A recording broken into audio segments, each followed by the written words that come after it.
Back to school. Assalamualaikum warahmatullahi wabarakatuh. Apa kabarnya anak-anakku? Semoga kalian sehat selalu dan ada dalam lindungan Allah Subhanahu wa taala. Ini untuk kelas 9H dan 9I kita berjumpa lagi meskipun masih dalam tatap maya ya, belum bisa tatap muka. Tapi tidak apa-apa, semoga itu tidak mengurangi kegiatan belajar mengajar kita di kelas 9 ini. Sebelumnya Ibu ucapkan selamat untuk kalian semua yang telah naik ke kelas 9H. Baik, perkenalan lagi untuk matematika kelas 9, terutama kelas 9H dan I, itu akan diampu lagi oleh Ibu ya, bersama Ibu Dewanti Nurmayanti. Baik, kita lanjutkan. Apa saja sih materi yang akan kita pelajari di kelas 9 ini? Untuk kelas 9 dari 2 semester itu kita akan mempelajari 5 bab jika tidak ada kendala. Yang pertama yaitu adalah perpangkatan dan bentuk akar. Yang kedua persamaan dan fungsi kuadrat. Yang ketiga transformasi. Yang keempat ada kekongruenan dan kesebangunan. Yang terakhir itu bangun ruang sisi lengkung. Nah, yang sudah Ibu pernah katakan ini bangun ruang sisi lengkung ini ada kelanjutan dari yang sudah kita pelajari di kelas 8 kemarin ya, yaitu bangun ruang sisi datar. Kita lihat subbab dari bab pertama yaitu perpangkatan dan bentuk akar, dimana nanti kita akan mempelajari mengenai bilangan berpangkat. Apa itu bilangan berpangkat? Sebagai gambaran, bilangan berpangkat itu yang kita ketahui kalau di kelas 8 itu bilangan kuadrat yang kita kenal. Misalkan 1 pangkat 2, 2 pangkat 3, itu kan kuadrat ya, karena pangkatnya 2. Nah, nanti ini akan meningkat lagi. Bilangan berpangkat ini misalkan ada 5 pangkat 2, tidak hanya 2 pangkatnya tapi bisa aja 5 pangkat 3. Ataupun 5 pangkat 4 ataupun 2 pangkat 3. Nah, itu kita akan pelajari nanti ya. Selanjutnya ada perkalian dan pembagian pada perpangkatan. Nanti bilangannya itu dikalikan atau dibagikan. Nanti ada cara-caranya. Kemudian ada pangkat 0, pangkat negatif, dan bentuk akar. Nah, bentuk akar ini kemarin sudah sekilas di kelas 8 yaitu mengenai teorema Pythagoras yang akarnya itu tidak bisa diselesaikan, maka kita selesaikan dengan bentuk akar ini. Nah, di sini kita akan pelajari lebih dalam dari mulai dasarnya. Kemudian yang terakhir adalah notasi ilmiah atau bentuk baku dari bilangan berpangkat ini ya. Itu subbab yang ada pada bab pertama. Nah, selanjutnya nanti di bab kedua kita akan mempelajarinya mengenai persamaan dan fungsi kuadrat. Persamaan dan fungsi kuadrat ini lanjutan dari persamaan garis lurus ataupun aljabar, dan juga di sini ada fungsi kuadrat. Kalau di kelas 8 itu adalah relasi dan fungsi ya.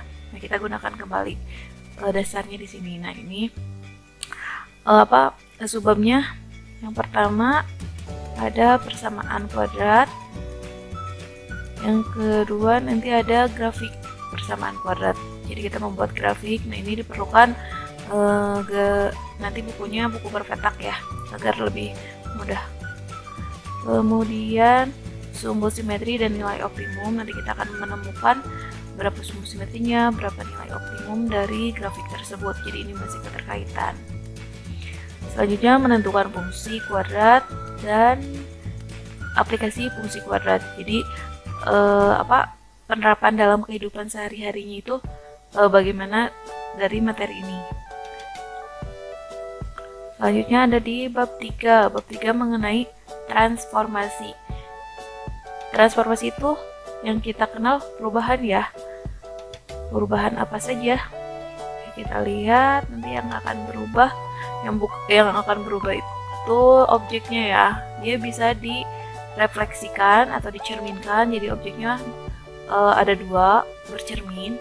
kemudian objeknya bisa digeserkan atau translasi dalam istilahnya. Kemudian rotasi itu perputaran, nanti objeknya berputar berapa derajat. Kemudian dilatasi, pembesaran atau pengecilan dari objek. Jadi objeknya bisa diperbesar ataupun diperkecil dengan menggunakan tentunya rumus-rumus matematika. Oke, yang selanjutnya bab 4. Bab 4 itu mengenai kekongruenan dan kesebangunan. Nanti kita akan pahami apa itu kongruen, apa itu sebangun. Apakah sama atau beda? Nah, nanti kita lihat sifat-sifatnya ya. Kalau kongruen itu sifatnya bagaimana, kalau sebangunan itu sifatnya bagaimana. Nah, di sini ada 4. Ada kongruen bangun datar, 2 segitiga, ada juga kesebangunan pada bangun datar.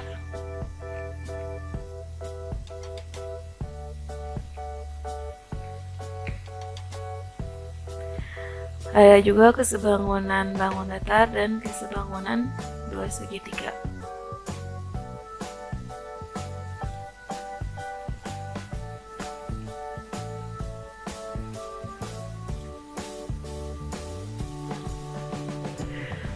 Baik, nanti di bab terakhirnya ada bangun ruang sisi lengkung. Ini kalau bangun ruang sudah pasti yang kita cari adalah volume dan luas permukaan.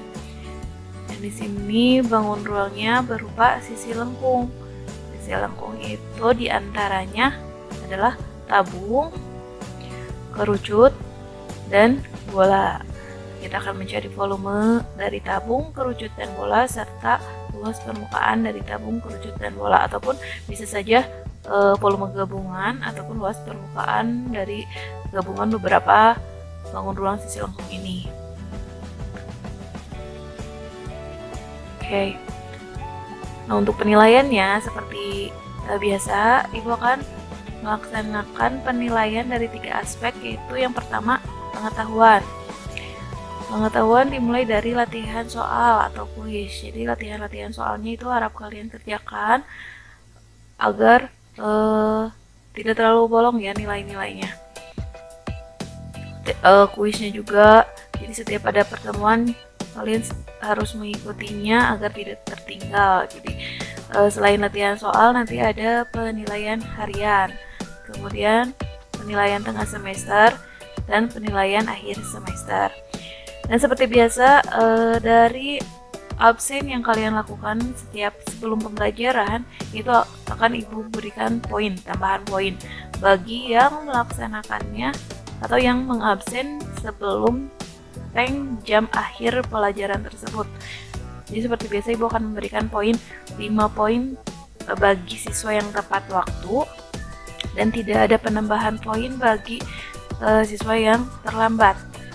Poin ini akan ditambahkan pada nanti penilaian harian ya, jadi lumayan ya, nanti berapa kali pertemuan dapat poinnya 5 kalau tepat waktu. Nanti dijumlahkan ke nilai harian. Yang kedua, keterampilan. Nanti Ibu akan nilainya dari proyeknya atau produk serta portofolio atau ketepatan dalam mengumpulkan tugas.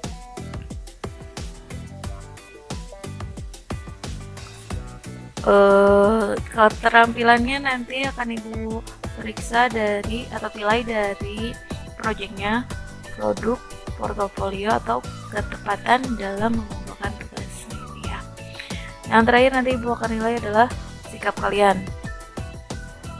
Itu dari kedisiplinan kalian dalam mengikuti pembelajaran daring atau PJJ ini ya.